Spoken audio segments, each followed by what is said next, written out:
Hello again, people, and happy 2026. Here's to a new year and new videos. The Chapter 1 video is in its scripting phase right now, but it's naturally going to take a while as it's going to be a heckin' big chonker of a video. Also, I ran into a little hiccup called food poisoning. Hey, if you ever think about getting food poisoning, don't. Everything hurts right now. Well, everything hurt when I wrote the script. I'm better now, as I'm recording this. Today, I want to get to the bottom of something that has been at the back of a lot of people's minds for a while, and I think we finally have enough information to do it. Dark worlds. How do they work? We've spent so much time exploring these things, but never has anyone sat down to dissect all of this information.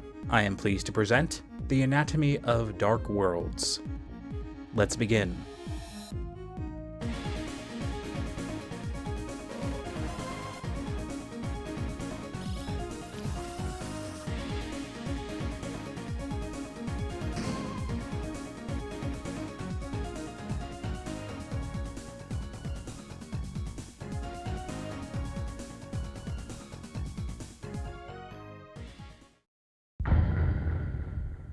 The Dark Worlds are our narrative playgrounds that we spend the majority of our time in. To make a Dark World, you need a few things. Determination. Luckily, this is something that all Lightners have, with varying levels. A sharp object, which is an interesting distinction. And finally, we need the person in question to think about what they want to make. Seems easy enough, to the point where it makes you wonder why this doesn't happen by mistake more often.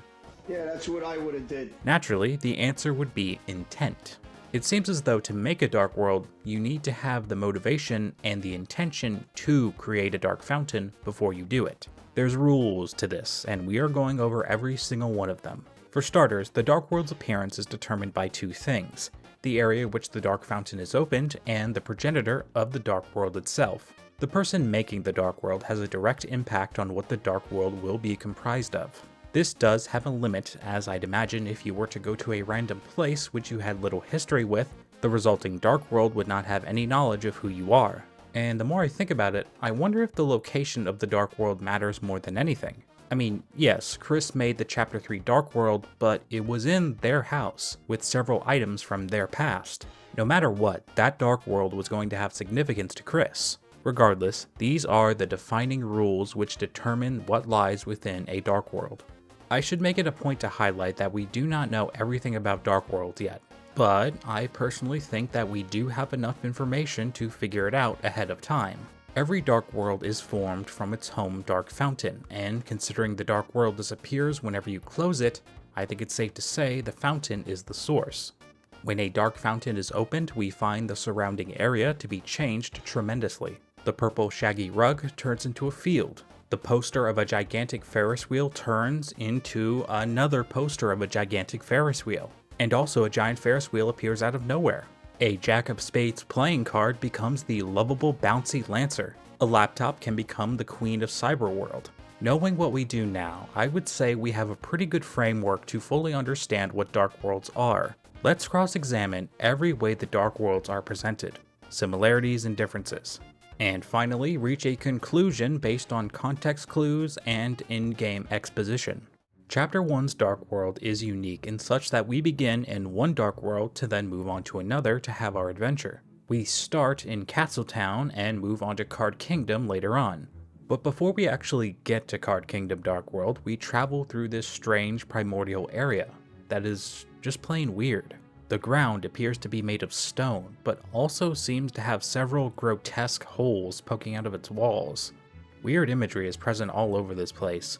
Eyes are etched into the walls like hieroglyphics. We find these big piles of white dust everywhere. Not to mention these weird moving punching bags that move around as we walk by. Everything else about this area feels empty. Like if you were to slip off, you would just fall forever. In the distance, we see many fallen towers that may have been support beams or even structures which supported other platforms a long time ago. As we are told, the Dark Worlds are determined by the surrounding area and objects. If this was the school supply closet, then I feel like we would be seeing more, supplies? Rouse is the only Darkner in Castletown, which leads me to believe that the supply closet was emptied recently. There is also a chance that everything that was in the supply closet was simply moved to the unused classroom. We can see chalk dust in the corner of the unused classroom after we leave, so maybe everything was moved in there.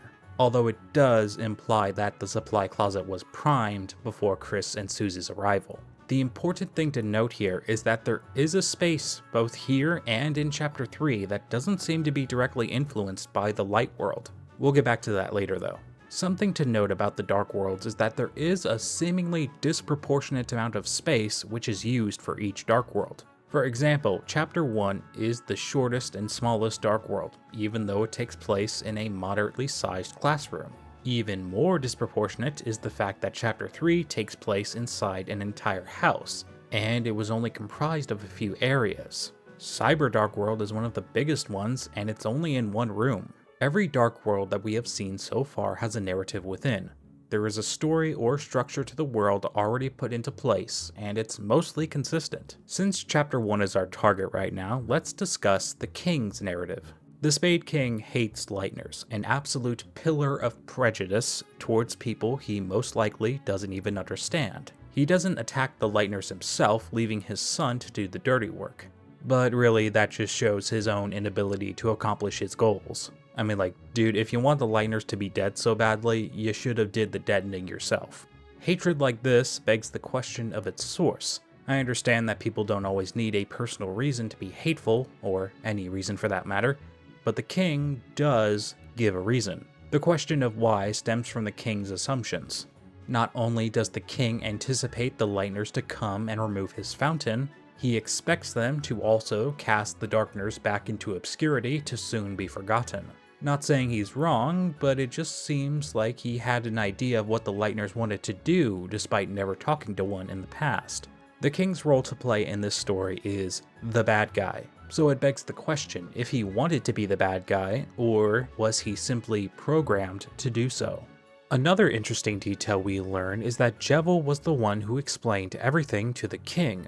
Jevil explained the fountain's glory and how the king would rise to power. By all accounts, it seems like Jevil helped the king tremendously, so it makes one wonder why the king would have him imprisoned. If Jevil was an aide to the king, then why would the king order Sham to double-cross him? Even if the king was just being the bad guy, it doesn't make logical sense to lock up someone as useful as Jevil. From what Sham described, the only reason given as to why Jevil was imprisoned was he was saying things that didn't make sense, but also didn't not make sense. Honestly, it seems like a really bad reason to betray and incarcerate your best friend, Sham, but maybe that's the point. When you ask Sham to help you release Jevil, he is perfectly comfortable with doing it. Not because he feels bad, but rather because nothing really matters to him, and he thinks a little chaos sounds fun. It seems like the reason he was locked up wasn't all that important to begin with, and come to think of it, the king never really gives a reason either. He even talks about how it was a shame that he had to be tricked away. It almost seems like Jevil being locked up was a matter-of-fact event, as if the reason wasn't even a concern. The king has to lock Jevil up, so he will do it. The king's rise to power was something we did not see. Naturally, this doesn't mean it didn't happen. However, this detail about the king is one of many events that were cited to have happened before we arrive at the Dark World. Prior to the new chapters, this could have easily been explained as something that happened off-screen. However, with the addition of Chapter 3, I can't say I'm convinced of this explanation. Chapter 3's Dark World was explored immediately after it was created, so there was literally no time for anything to be put into place. There was no time for Tenna to plan out the boards, hire his Darkner employees, or prepare anything for the Lightners ahead of time. This tells me that the previous context was pre-baked into the creation of the Dark World, which is reason enough for me to assume that this is a part of the narrative of the Dark World itself. This, and the king's backstory, tells me that these events actually did not happen, and they are simply a part of the Dark World's narrative. At this point in time, I am pretty sure it was the knight who made the Chapter 1 Dark World. If they were the one to make it, then I am almost certain they were the one who created Jevil, and King, and the narratives of them both. I am firmly of the belief that whoever creates the Dark World has a profound level of control over its creation. After it's made, they are not in direct control anymore. My source for this would be Tenna being absolutely afraid of Chris. Tenna is worried that he might be broken or turned off if he doesn't follow this deal. The jump cut scene at the end of chapter 2 could be a hint of time skips, which is where Chris could have mentioned the deal, but I would find it more fitting if it was something Chris did when they made it. If a Lightner has a hand in what Darkners are made as a result of the fountain being opened, I don't see it as a stretch that the Lightner could control what those Darkners think and feel too. Also, the idea of Chris talking about the deal before the Dark World was even formed just doesn't make sense, because Chris would have had to trust that Tenna understood and agreed with the deal while Tenna was still a TV. If Tenna didn't agree with the deal, then he would have betrayed Chris right then and there. Tenna could have refused when he was still a TV, or even planned on being deceptive. It's not like Chris had direct control over Tenna. Each Darkner has a role to play, whether it be a simple foil, bad guy, wild card, etc. These Darkners seemingly do not just pick their roles, they are given to them via unknown sources. The actors need a director to tell them what to be. And when we think about the king, it really makes you wonder why the Spade King of all people was chosen. Why couldn't it have been the King of Diamonds or the King of Hearts? And really the answer is it could have been any of them. It's just that the Spade King was chosen because the director, or the maker of the fountain, told the Spade King what to do. Personally, I find the idea that this was the answer much more convincing. It would explain why Jevil sees himself as the only one who is free, inside his cell. If every single Darkner within Chapter 1 Dark World is given a script and a part to play, the only way to truly be free is to be free from the script altogether. Lancer is a goofy foil because that is his role.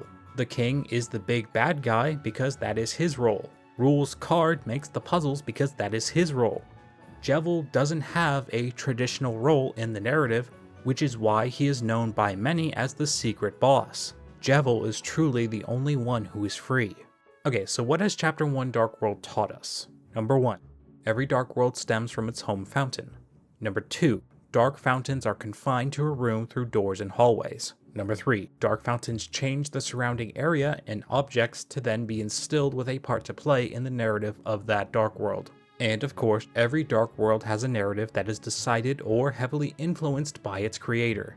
However, the creator of the fountain doesn't have direct control of the Darkners. It should be noted that a lot of this knowledge is only hinted at in Chapter 1, but confirmed thanks to the new chapters.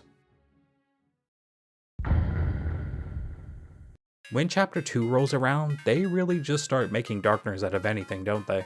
Computers, computer viruses, spam emails. It just seems like anything that has any sort of emotional connection can be a Darkner.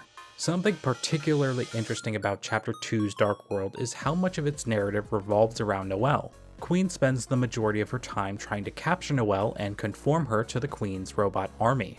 Noelle always seems to get away thanks to Chris and just the Queen's general wackiness making her fail. However, with the context of Dark Worlds being indicative of those who make them, the narrative of Chapter 2 takes on a whole new meaning. If you have been following my channel since the new chapters have been out, then you know I am a December Night supporter, and Chapter 2 is now a large piece of evidence to support this. Chapter 3 had us exploring a dark world that Chris made. As a result, it was filled to the brim with several things from Chris's distant memory. This could have been due to it literally being in Chris's house, but with the added context of Tenna's deal, it seems like there are initial aspects that Chris had control of. So much of Noelle's life is represented in the cyber world. We see the Ferris wheel, something that has great emotional significance to Noelle and Chris for that matter. We see references to sickness and medicine with Darkners like Virokun and Ambulance. Noelle even references how the big city reminds her so much of the city that December said she would take her to one day. The mouse Darkners are mice, which Noelle is afraid of. A fundamental part of the chapter's narrative is Noelle overcoming her fear of mice through exposure therapy. Same with Queen. A lot of Noelle's feelings towards Queen are an almost direct parallel to her mother. Even before meeting Carol Holiday, we clocked that connection. We know for sure that Birdley and Noelle did not make the cyber world Dark Fountain. Neither of them knew how, therefore neither of them would have had the intent to make it. I am almost certain that the person who made the cyber dark world was the Knight. I would briefly mention the possibility that Chris was the one who made it, but considering this would require Chris to make the fountain in between chapters 1 and 2, and it would also require no one to open up that computer lab closet all day, I'm not so sure. It would make more sense for someone to camp out in the library closet right before Birdley and Noelle showed up, instead of Chris making the dark fountain the night before and just nobody realized it. The reason why this is in support of December Knight specifically is because she would be the only person who could do this while Noelle was in the library. Carol Holiday has been shown to actively keep Noelle out of her dark world business. If Carol did want to involve Noelle, she would have done so long before chapter 2. If Carol was the Knight, this means she wouldn't risk Noelle getting involved with her dark world dealings by opening up a fountain right on top of her. This also would exclude Rudy from being the Knight because he is equally against putting Noelle in danger. Now, of course, some of you may be saying, wait, wouldn't that also invalidate December being the Knight as well? December wouldn't put Noelle in danger. Yes, she would. December and Noelle were very close. Siblings typically understand each other in ways that parents don't, and siblings are in a unique position to do things that parents can't. There is a sense of love and protection which December would feel towards her baby sister, just like with her parents.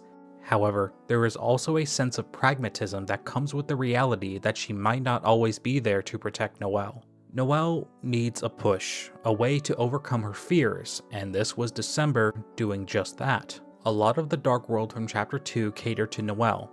Only someone with profound knowledge of all of her fears would be able to emulate them when creating a Dark World. Rudy and Carol wouldn't do this because they are parents. They wouldn't put emotional growth above the safety of their daughter because that's their daughter. A parent's drive to protect their child does occasionally override their ability to give their child what they actually need. Noelle needed to face her fears, and this is something that only December would have been able to understand pragmatically. Rudy laments that he isn't there to protect Noelle, when in actuality, he should be lamenting that he didn't teach Noelle to defend herself. This is what December wanted her baby sister to learn.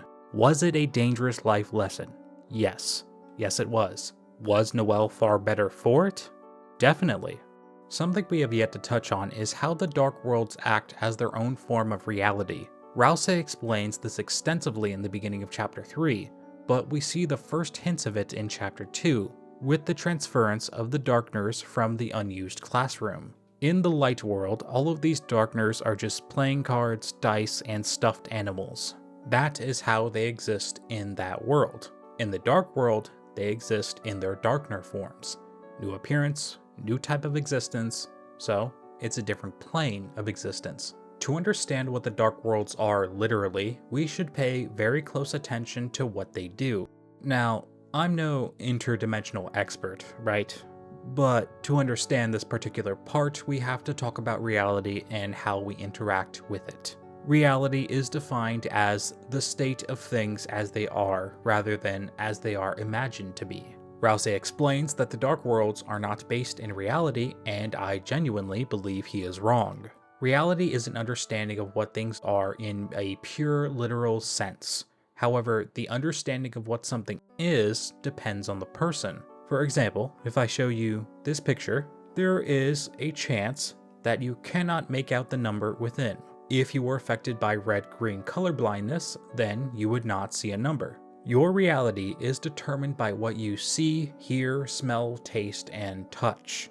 Just because you may be colorblind doesn't mean those colors are not suddenly real. There are so many wavelengths that we cannot see, but I guarantee you those wavelengths are real. Gamma rays, X-rays, infrared rays, all of those rays are real.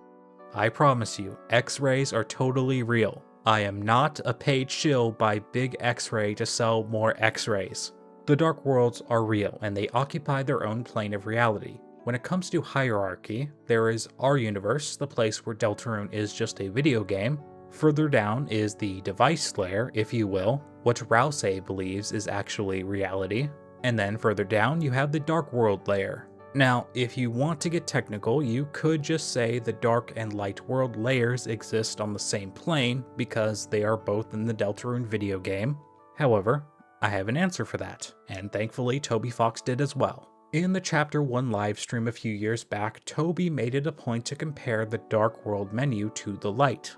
If you notice, the menu that comes up here when she asks at the end of the scene is the Undertale choice menu. After you come back from the dark world, it's the dark world menu. I was really trying hard to make it seem like Undertale, to the point where I made two different menu systems.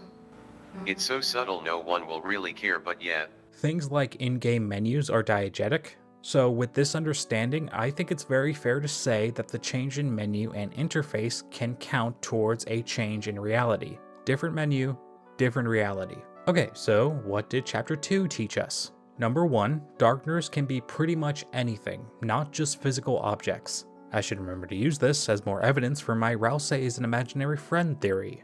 Number 2, darkness and the narrative they follow can cater to specific people, allowing them to overcome their problems through exposure therapy. And number 3, the dark world is a separate plane of reality from the light which exists underneath it.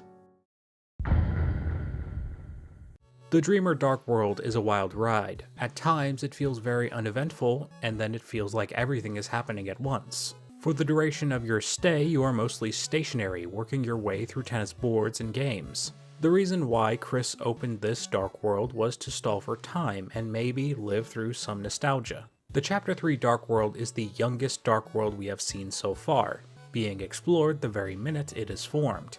It's important to note the tiny visual nuances that are associated in the creation of a dark world. The fountain itself looks rather gaseous in nature early on. Visuals are super important here because they are one of the only ways we can get any info on what is actually happening, especially with a protagonist like Chris that doesn't speak very much. I have come to the conclusion that the material known as darkness exists in multiple states similar to the states of matter. A gaseous state, a liquid state, and finally the shadow crystals, which are a solid crystalline state.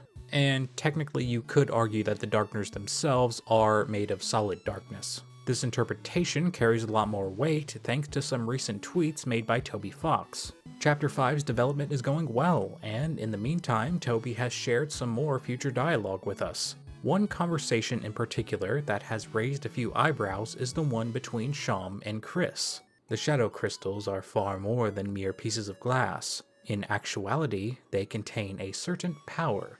You could call this the power of will. This reveal seems trivial in hindsight.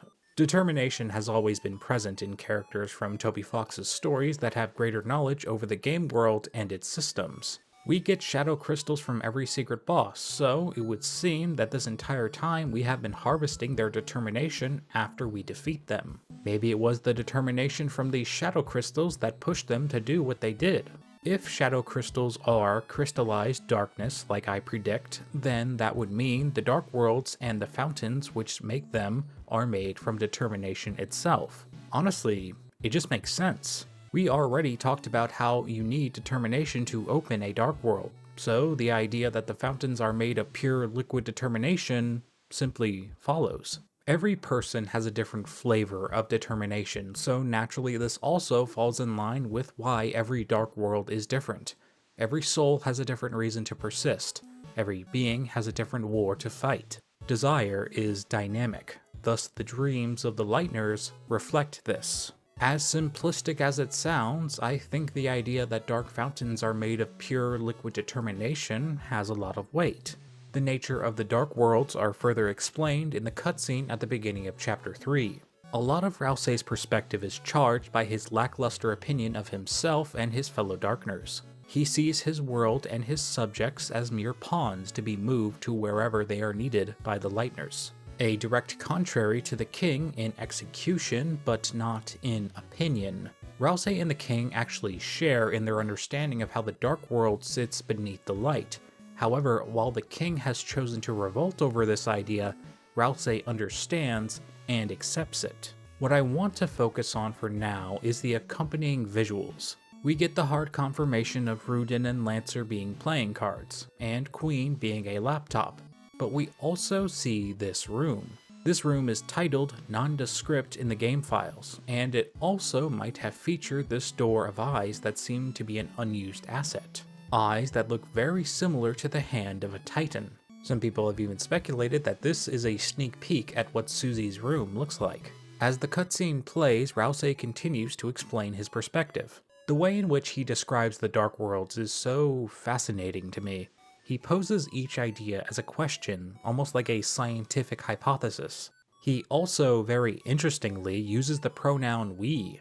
We, as in a group of people rather than himself. I like to think that Rousey is reiterating a thesis he heard directly from the Hands Man. Everything in the real world can be seen as long as there is light, and when the light is taken away, you see nothing. But what if you could keep going? Take away the light that wasn't there until you reached another side. The other side Rousey is referring to is the Dark Worlds, illusions of reality. He believes the Dark Worlds are fake interpretations of what the real world is, and they should be treated as such. However, at the risk of being proven correct, I think determination is a very real thing. The actual framing of this explanation is particularly interesting. The Rudins here are chilling in a field of hopes and dreams when the flash of light signifying the closure of the fountain passes by them.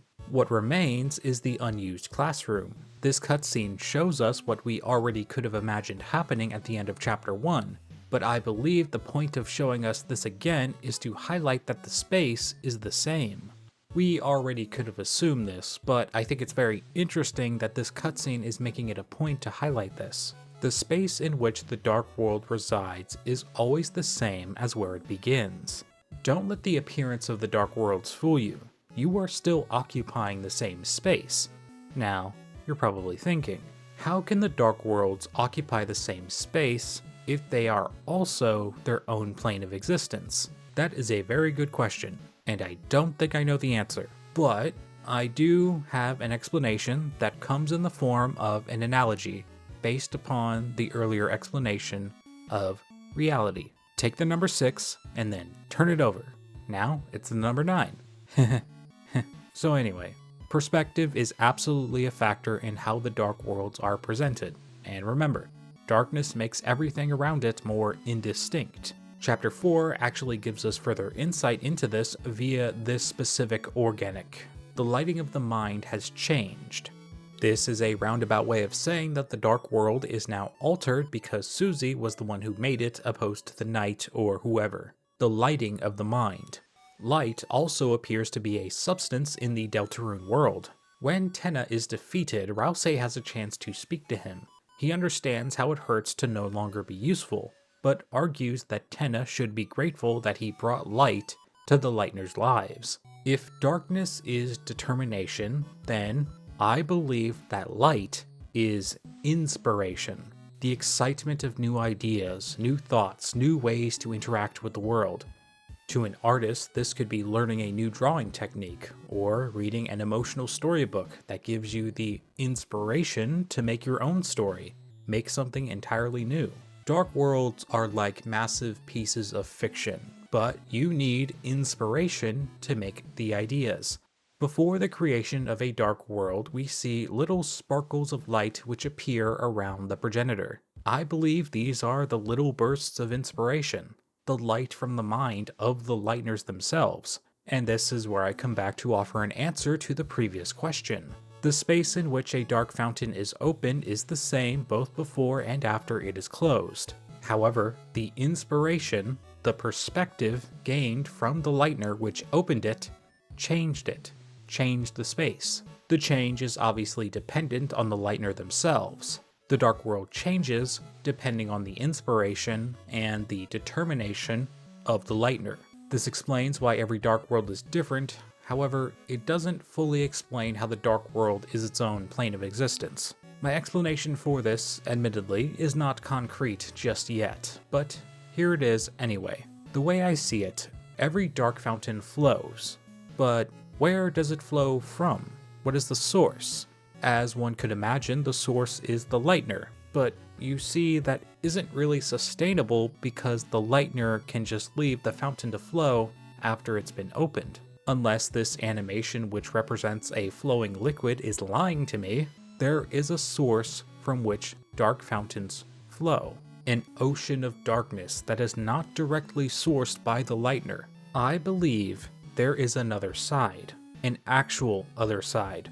Another side where every dark fountain flows. We have sealed every dark fountain we have come across, but what would happen if one were to walk in, fight the current, and go darker than dark? What would we find?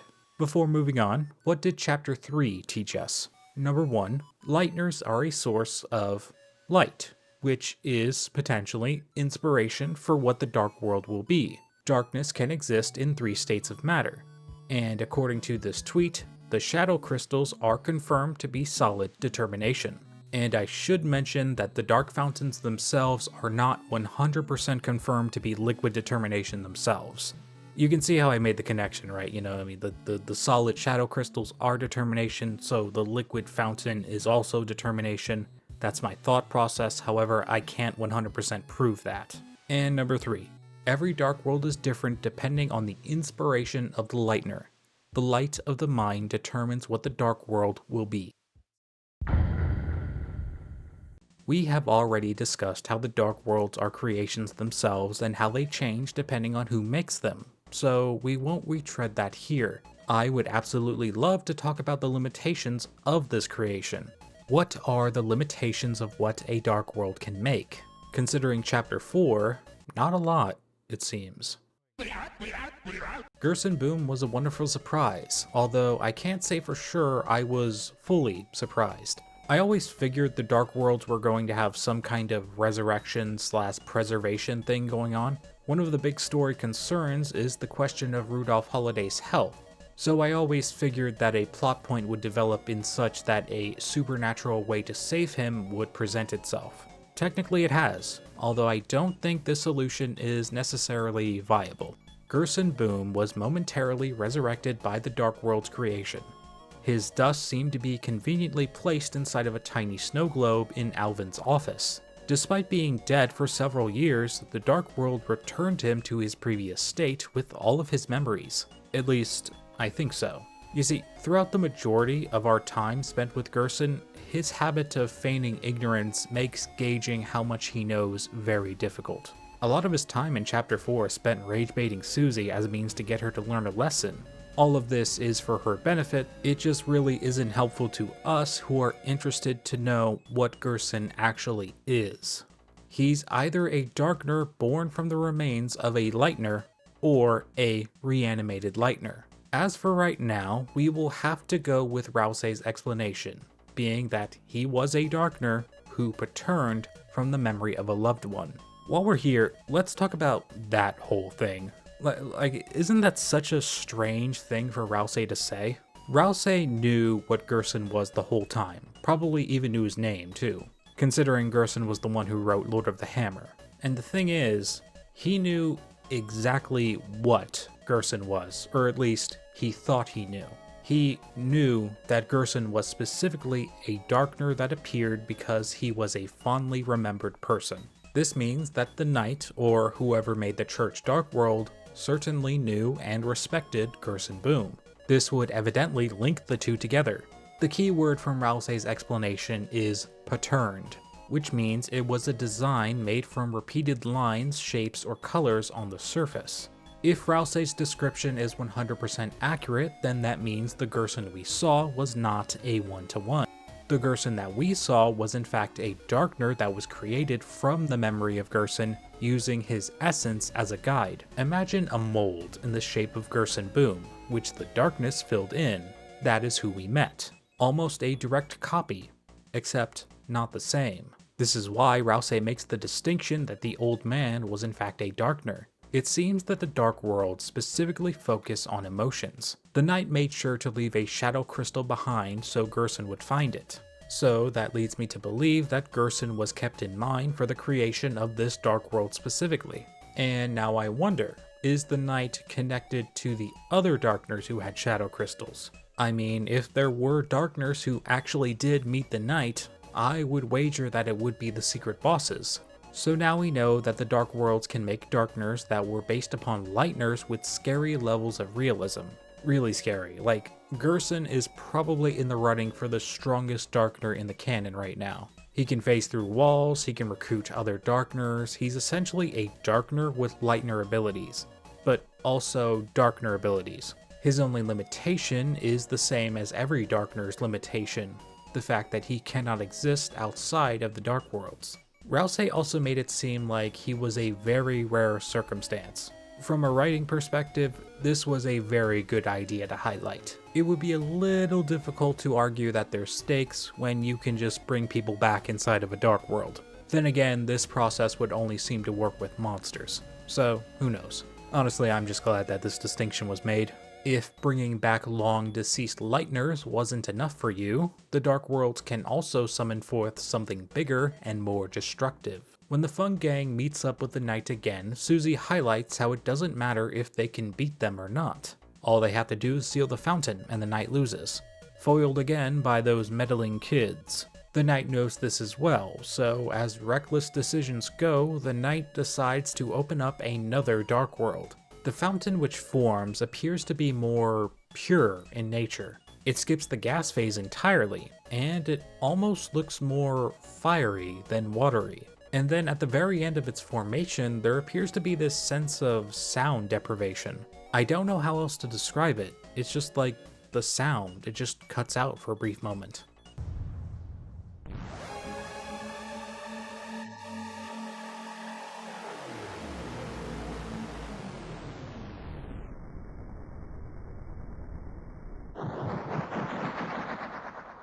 This could have just been an artistic choice, but I also feel like there's a very good reason why this happened. I just don't know the exact reason yet. The fountain proceeds to solidify with stone, and the Titan emerges. This would be a good time to highlight a very important detail that for some reason I have neglected to mention until now. Darkners can turn to stone. I should have probably mentioned this sooner, but I'll just do it now. Sorry. Before the new chapters, I was under the impression that if the Darkners take into a world that isn't theirs, then, after some time has passed, they would turn to stone.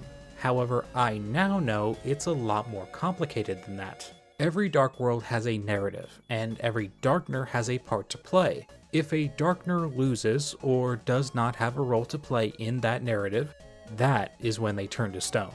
My evidence for this is the situation with Lancer in Chapter 3. When he was in the Cyber Dark World, he turned to stone after a few minutes had passed. However, it took him a lot longer in Chapter 3 because he was given a job. He was given a part to play in the story. If you find Lancer, he is testing controllers. He's not doing his job well, but he is doing his job. If you do the sword route, all of the monitors turn off, which means he can no longer do his job. No job, no purpose, Lancer turns to stone. So what is the correlation here exactly?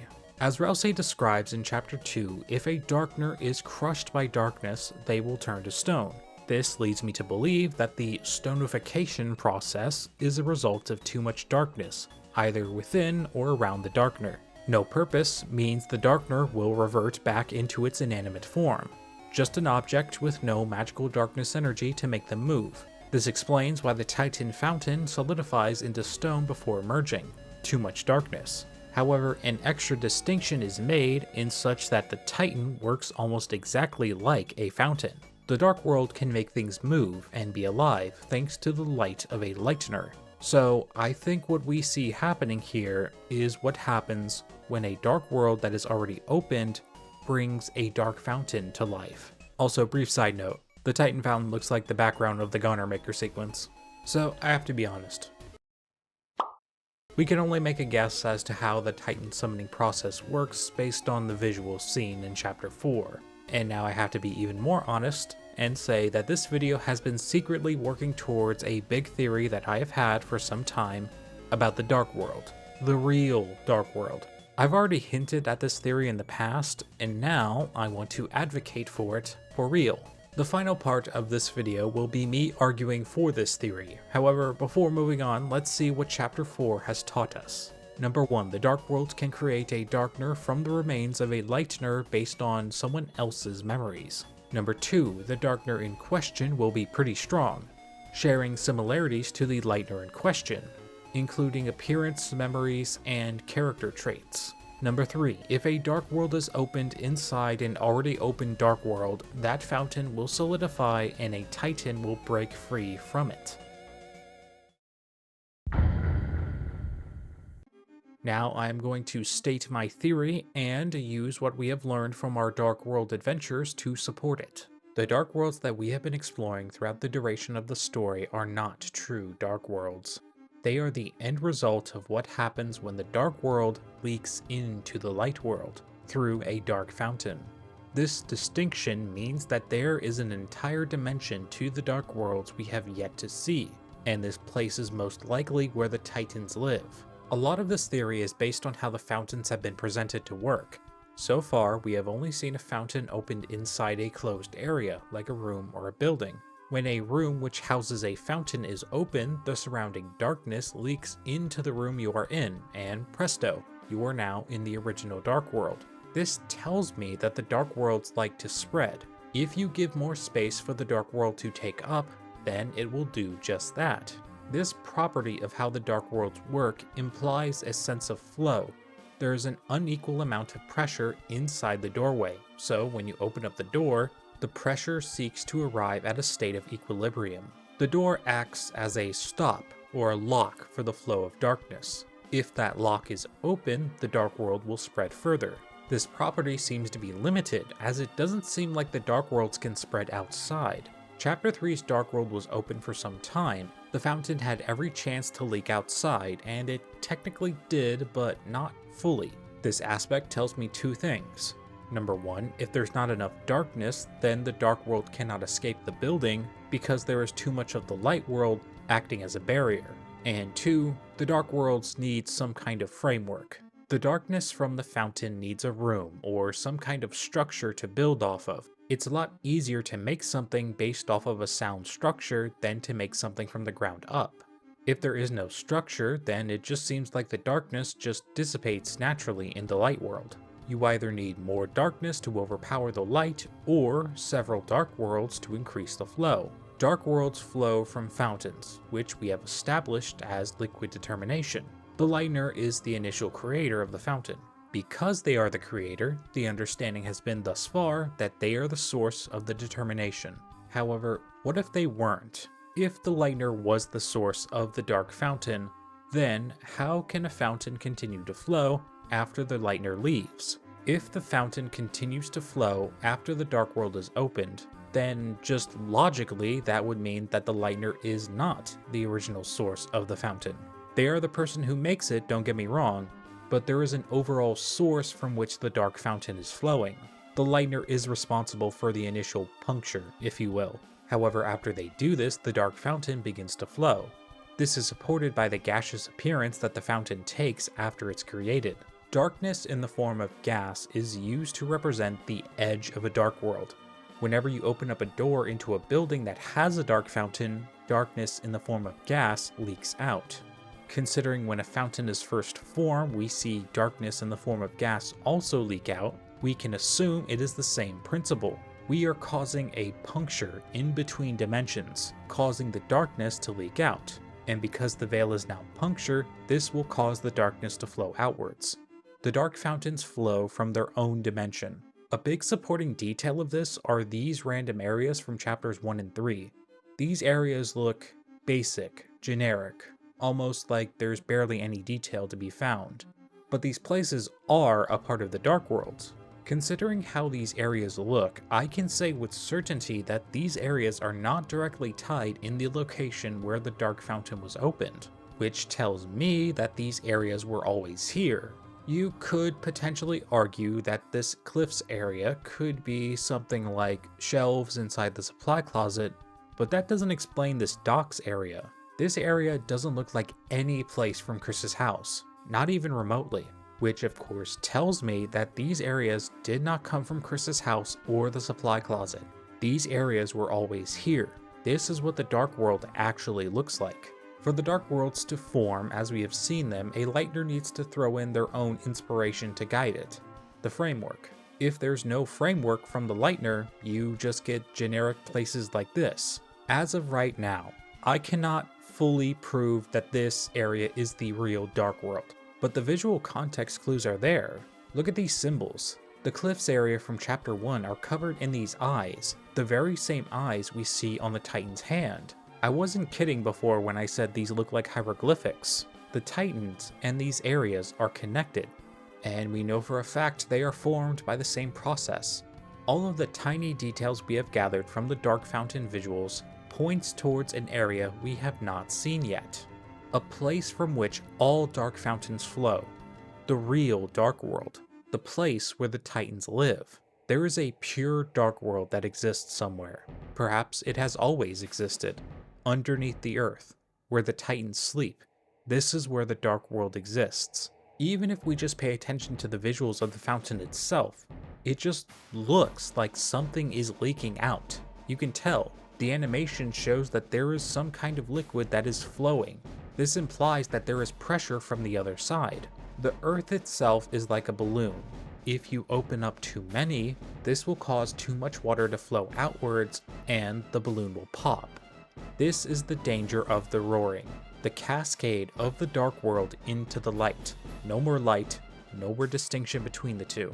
The Dark Worlds are powerful things, and they can create things from your dreams. We've already established that they are their own planes of existence. Why would it be such a leap to assume that there isn't a home Dark World, a source from where all fountains flow? It makes a lot more sense than all of these fountains just being stagnant. They have to come from somewhere. Considering their size, that place has to be really big.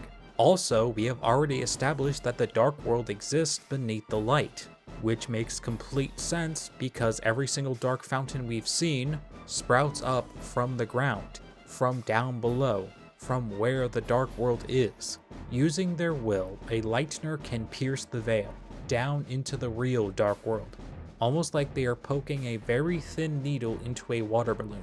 The water, or the darkness, begins to flow out, and because this is literally a separate reality leaking into the light world, it changes that reality. The space, the objects, the way that things in that world work are now indistinct, just as the Dark World is. Like I said, the space doesn't necessarily change, it's the same objects in the same location, it's just everything becomes more distinct. The way in which you perceive reality is changed by the darkness which leaks inwards.